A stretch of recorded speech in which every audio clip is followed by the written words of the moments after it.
Da li jedan kamen može da promijeni historiju čovječanstva? Odgovor je da, može. Upravo na ovom kamenom bloku u Baalbeku 1200 tona predstavlja nešto što bi arheolozi koji znaju za njegovo postojanje mogli da je nazovu anomalijom. I zbilja u svakoj naučnoj disciplini anomalije postoje. Međutim, u našem slučaju, konac 20. i početak 21. stoljeća donio je toliki broj takozvanih anomalija u arheologiji da se traži kompletno preispitivanje ljudske historije.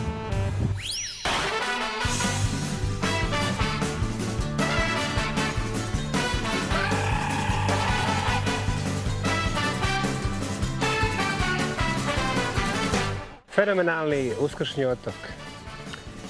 Zaronimo li dovoljno duboko u planetarnu prošlost, vidjet ćemo zašto ovaj otok mijenja ljudsku historiju.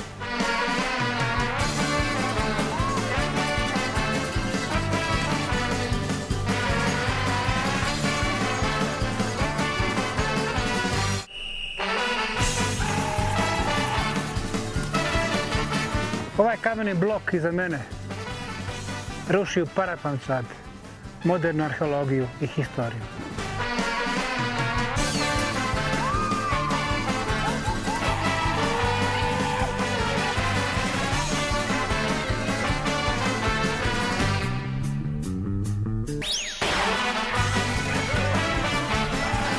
Zbog čega nam je bitno Rongo pismo?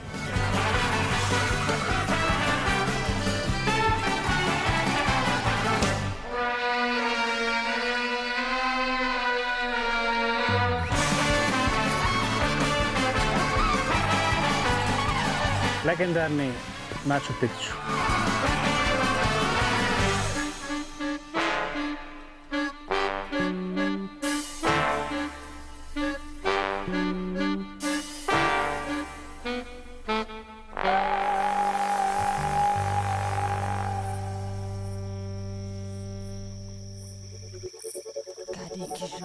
Zvanično, kraj posljednjeg ledenog doba na ovoj našoj plavoj planeti prije nekih 8000 godina bio je u isto vrijeme ključan za početak razvoja prvih civilizacija, ali i za posljednji val migracija koje su dovele ljudsku vrstu na dotad nenastanjene i neistražene predjele Srednje, Južne Amerike i Pacifičkih otočja. Darwinova teorija evolucije, prema kojoj se život u izolaciji adaptira na prirodne uslove kojima je okružen i tako formira nove vrste, se može primijeniti i na razvoj civilizacija. Adaptacijom prema prirodi, u svrhu preživljavanja, ljudska vrsta je kroz istoriju stvarala prve uslove za razvoj organizovanog društva i svaka nova civilizacija je na svoj način bila specifična. Uskršnji otok, smješten na Pacifiku, 3500 km udaljen od obala Južne Amerike i 4000 km od obala Japana, izolovan kroz istoriju, predstavlja upravo jedan takav primjer razvoja civilizacije u uslovima totalne izolacije. Na ovom najizolovanijim naseljenom mjestu na planeti nalaze se ogromne kamene statue i ostaci kulture nepoznate civilizacije koja je nekada davno naselila ovaj dio Pacifika.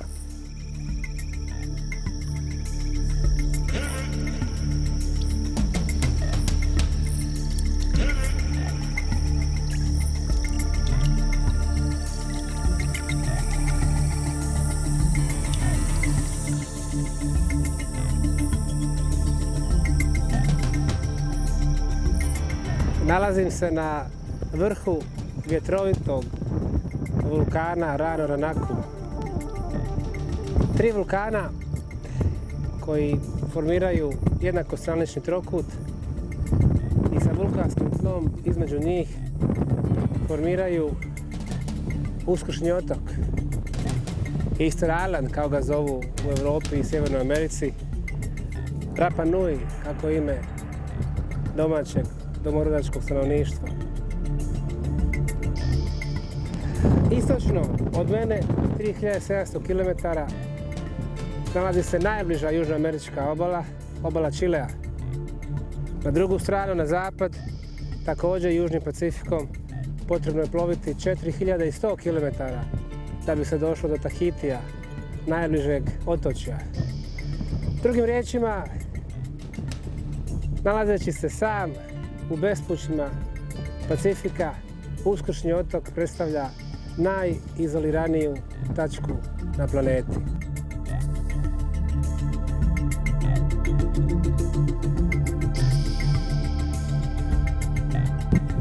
20 km dužine i 15 km širine predstavlja oko 300 km2 površine ovog usamljenog vulkanskog tla usred Pacifika. Ono što nas u obrazovnom sistemu uče, to je da je ljudska historija krenula sa drevnim Sumerom, Babilonom, Urom, Aserijom, Egiptom, Kinom i Indijom prije nekih 6 do 7.000 godina. Također što nas uče, to je da je razvoj ljudskog društva i civilizacije uvijek bio linearan, evolutivan, od primitivnijeg nivoa ka naprednije.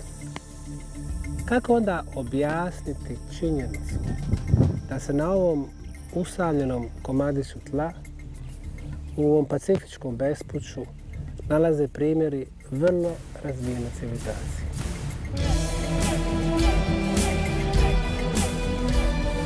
Zvanična istorija kaže da su prvi stanovnici Uskršnjeg otoka bili Polinežani, koji su oko 3.500 godina prije naše ere u malim grupama na drvenim splavovima sa zapada doplovili na Uskršnji otok i naselili ga.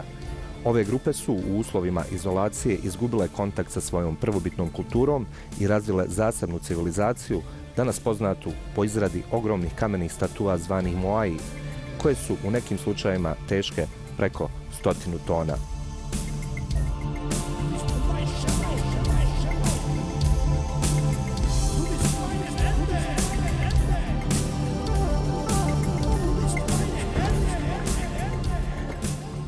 Uskršnji otok je naravno najpoznatiji po svojim kolosalnim kamenim glavama. U ovom tvrdom vulkanskom kamenu drevne civilizacije su uklesale ove sjajno oblikovane glave. Oči, nos, usta, bradu i dio tijela. Sve skupa 887 kamenih glava se nalaze na ovom malom otočiću. Ovo je primjer nedovršenih. 1, 2, 3, nekoliko desetina ih ima samo na ovom dijelu.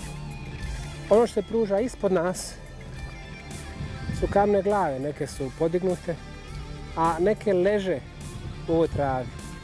Sve skupa blizu 400 ovih kolosalnih kamenih statua nalazi se u podnožju i na stranama vulkana. To predstavlja polovicu svih napravljenih glava koje se nalaze na otoku.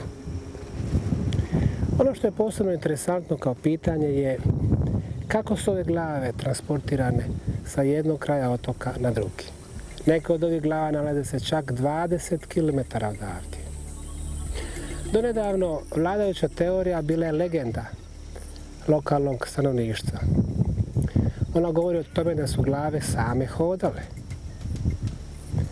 S druge strane, nauka pokušava naći svoj odgovor i na par glava su u njihovom području našli žlijebove.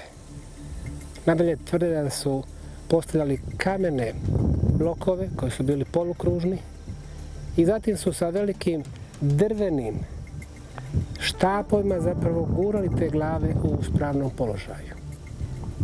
Nadalje, zvanična nauka kaže da one glave koje su među vremenu pale, kao što su neke od ovih ovdje, jednostavno nikada nisu ni došle u svoj uspravni položaj.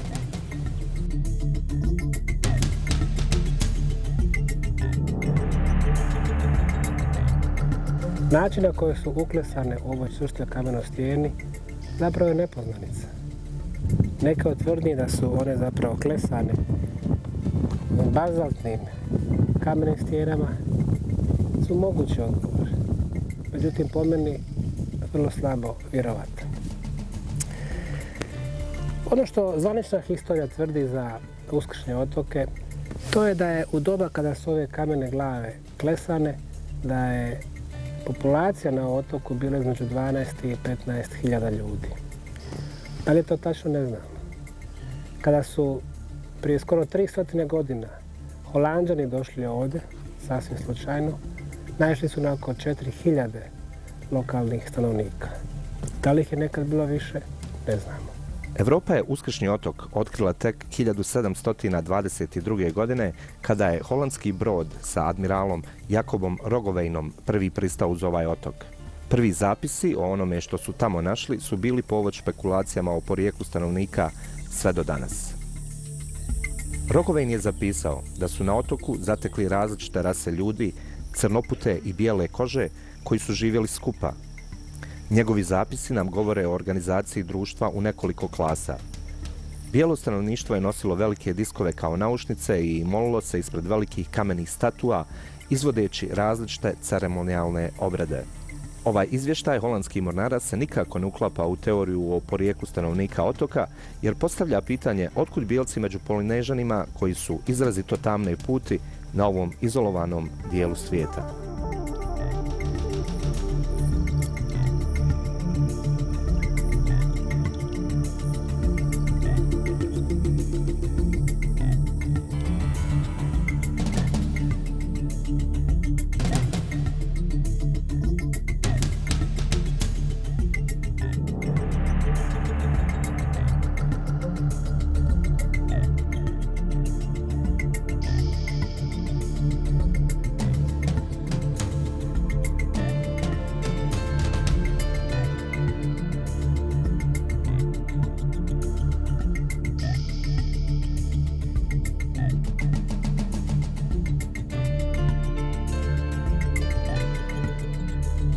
Iza mene je ceremonijalna platforma Ahu Tongariki na fenomenalnom Uskršnjem otoku. Zapravo, ovaj otok ima sve što je neophodno za uzbudljivu prahistorijsku priču. Tajanstvene graditelje i vrijeme gradnje, nepoznate metode klesanja, transporta i uspravljanja ovih gigantskih kamenih statua, teških desetine, pa čak i 100 tona. U ovom nizu od 15 kamenih statua najviša je težine oko 90 tona. Dodamo li joj kameni šešir težine od 10 tona, ona prelazi granicu od 100 tona. U maju 1960. godine veliki tsunami je srušio sve ove statue. 3 decenije kasnije japanski i čileanski stručnjaci su uz pomoć savremene tehnologije i kranova uspjeli da ih ponovo podignu. Međutim, da su pokušavali to isto uraditi sa El Gigante, ogromnim statuom Moai koja je teška preko 300 tona, vjerovatno bi naišli na velike teškoće.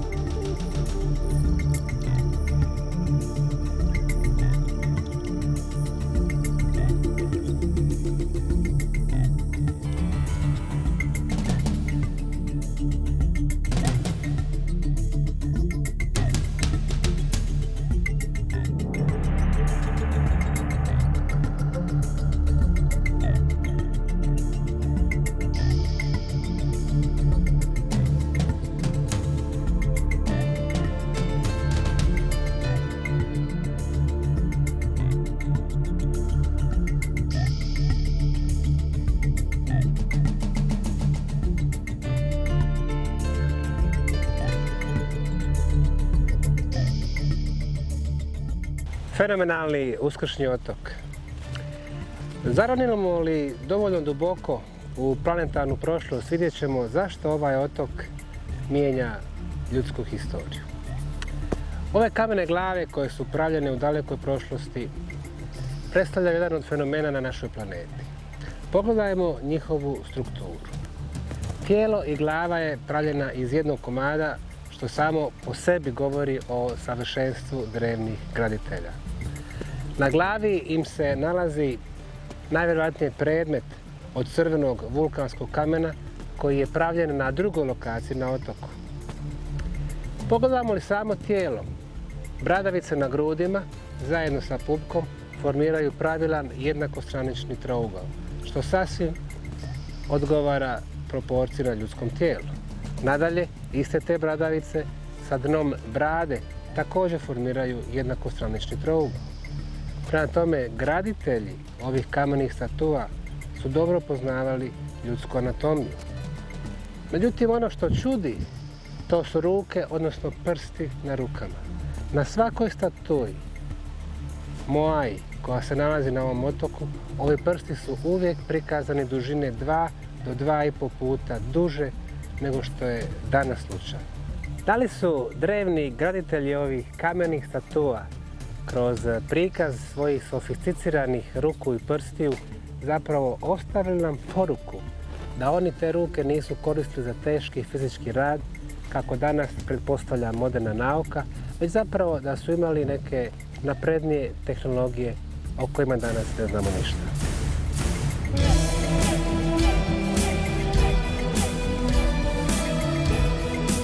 Thor Heyerdahl, čuveni norveški istraživač, etnograf i avanturista, je 50. godina prošloga vijeka prvi iznio tvrdnju da je otok u stvari kolonizovan od strane razvijene civilizacije koja je došla iz Južne Amerike.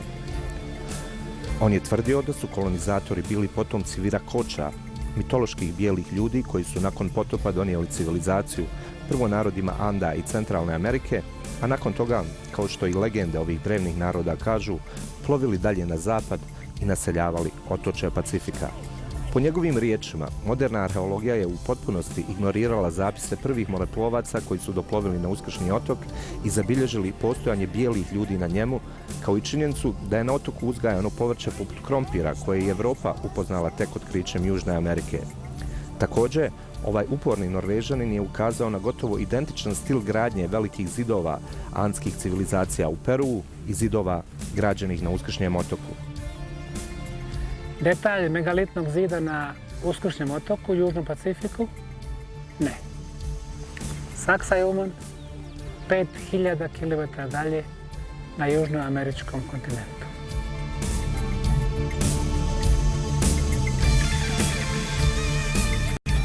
Pogled na ove megalitne blokove teške tone i tone, čak i desetine tona, upućuju nas neminovno na pitanje gdje se mi zapravo sad nalazimo. Ali smo u Peru, Egipatskoj Gizi, Meksiku ili na nekom drugom kraju svijeta.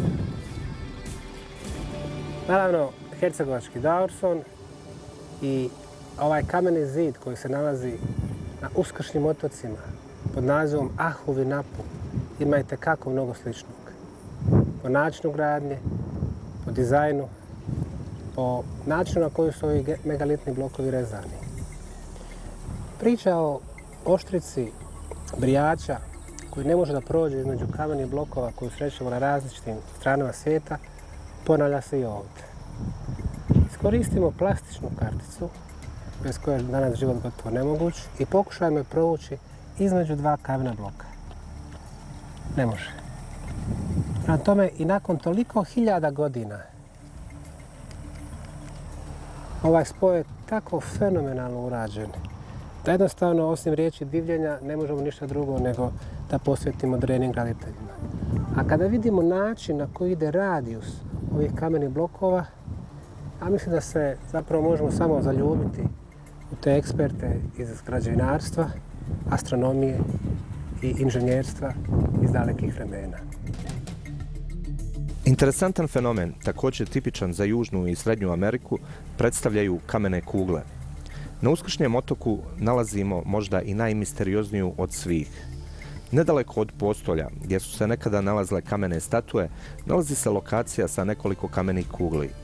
Ono što je posebno interesantno je to da na ovom mjestu kompas ne pokazuje ispravno strane svijeta, nego naprosto izgubi pravilnu orijentaciju, pokazujući čas istok, čas zapad, čas sjever, čas jug.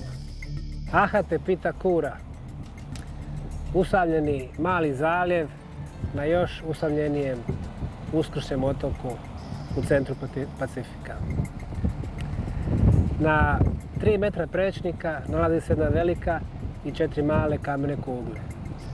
Porijeklo vulkansko, kojeg naravno ima u izobilju na ovom otoku. Međutim, ova kugla je očigledno oblikovana za neke svrhe.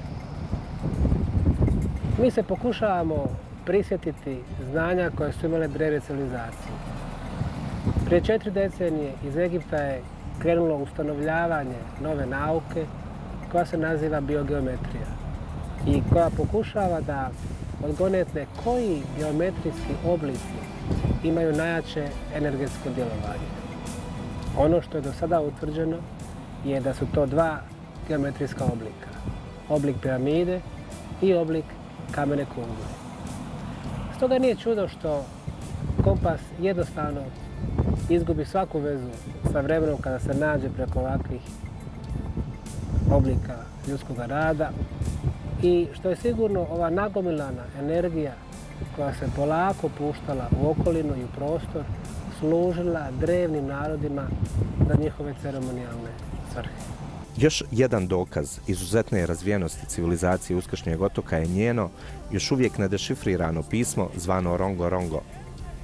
Enigma ovog pisma, oko kojeg polemike u naučnoj zajednici traju već 100-tinjak godina, je u tome da jedna tako izolovana civilizacija koja je na svom vrhuncu brojala svega 20.000 ljudi nikako nije mogla sama da razvije tako kompleksan sistem pisanja kao što je Rongo Rongo.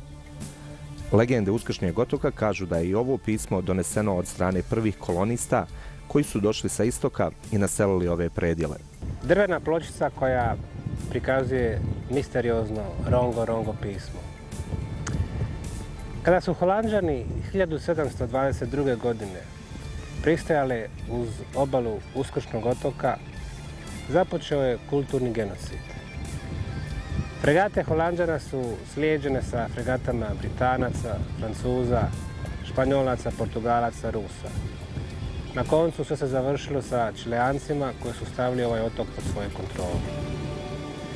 Danas je Uskršnji otok pod zaštitom UNESCO-a, međutim, na primjeru ovog izvanrednog pisma koji se nalazio na kamenim i drvenim pločama u hiljadama komada na ovom otoku pokazuje se jedna ružna navika Evropljana u srednjem vijeku, a i nešto kasnije, da su uništavali sve ono što nisu razumjeli.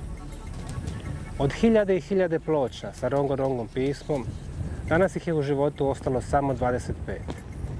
Nažalost, niti jedna od njih se ne nalazi na samom otoku, već u privatnim i državnim kolekcijama. Zbog čega nam je bitno Rongo Rongo pismo? Vladajuća teorija govori da je ovaj otok naseljen kolonistima sa drugih južnopacifičkih otoka. I to bi možda imalo logike, ali imajući u vidu da ni na jednom od tih otoka, Polinezije, Mikronezije, Makronezije, Melanezije, nema ovoga pisma, postavlja se pitanje ko je zapravo njegov autor. Ukoliko se ima u vidu da zvanična nauka pokušava objasniti da je ovo prosto domorodačko stanovništvo gradilo ove ogromne kamene statue i da su oni autori ovoga pisma, ja bih rekao da čitava zvanična naučna objašnjenja padaju u vodu upravo na osnovu ovakvih pločica. Mi nemamo uzročnu vezu ovog domorodačkog stanovništva sa okolnim južnopacifičkim otocima. Šta to znači? To znači da je autor ovih ogromnih statua i ovog pisma neko drugi.